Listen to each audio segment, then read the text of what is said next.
Transformação digital é hoje um grande buzzword. Todo mundo fala, todo mundo vive.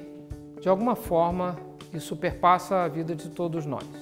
É importante entender o fundamento, ou talvez o movimento tecnológico que deu início a todo esse processo. Isso aconteceu na década de 60. Um engenheiro, à época trabalhando numa empresa americana de semicondutores, observou e publicou um artigo que dizia que a cada ano verificava-se o aumento do número de dispositivos microeletrônicos que eram colocados dentro de uma pastilha de silício no fator de 2, ou seja, o número de dispositivos dobrava a cada ano. Na década de 70, esse mesmo engenheiro, o nome dele era Gordon Moore, já numa outra empresa americana como um dos seus fundadores, identificou que a tendência permanecia apenas num tempo um pouco mais alargado, de 18 meses a 2 anos. O número de dispositivos dobrava.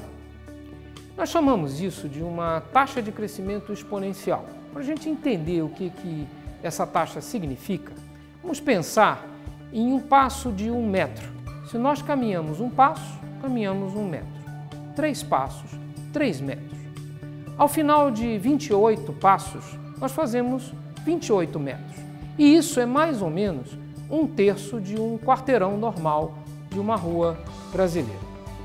Entretanto, se essa mesma progressão for exponencial, o primeiro passo de 1 metro, o segundo de 2, o terceiro passo de 4, e assim sucessivamente, cada passo sendo o dobro do passo anterior, os mesmos 28 passos terão nos levado a fazer 3,3 voltas em torno da circunferência da Terra.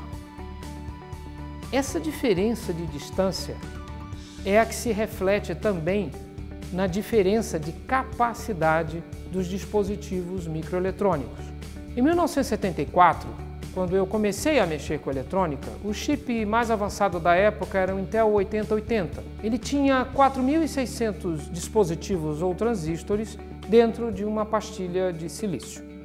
Em 2016, foi lançado o processador A10, que equipava o iPhone 7 da Apple.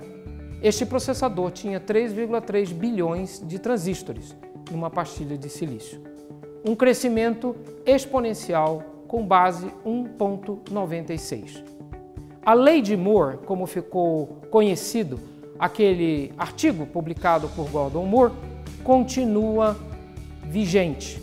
Não como uma lei arbitrária, nem como uma lei da física, mas uma lei empírica, que é usada por vários fabricantes como uma espécie de referência na progressão da capacidade de integração.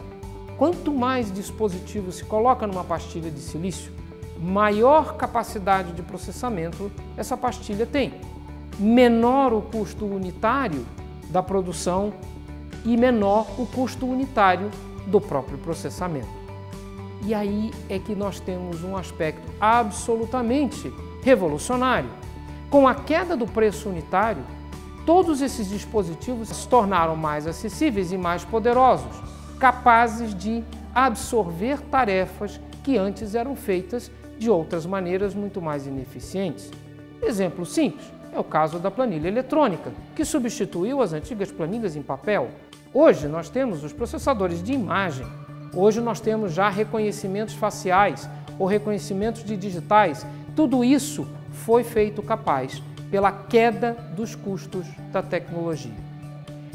Essa queda de custos, esse aumento da capacidade de processamento atinge hoje uma escala verdadeiramente sem precedentes. Vejamos a evolução das máquinas fotográficas digitais, que surgiram como caixotes de vários quilos e uma resolução muito pequena. Passamos da era das máquinas de filme para as máquinas digitais e hoje nós temos as máquinas digitais como um acessório embutido dentro do nosso smartphone. A transformação digital é resultado desta transformação exponencial das tecnologias de base. O futuro é o futuro de um ser humano integrado com tecnologias, que usa essas tecnologias de forma eficiente para produzir mais com mais valor agregado e mais competitividade. É essencial para o desenvolvimento do país, com justiça, com distribuição de renda, com possibilidades e oportunidades para todos os nossos cidadãos. Essa é uma transformação digital na prática. Precisa ser vivida, iniciada, aperfeiçoada e desenvolvida todos os dias, incansavelmente, na busca da criatividade, na busca da melhor técnica, na busca do melhor resultado, com diligência, com competência, com entusiasmo e otimismo. Siga a Brascom nas redes sociais. Temos uma programação exclusiva com estudos de mercado, análise de casos práticos e debates sobre as pautas do futuro.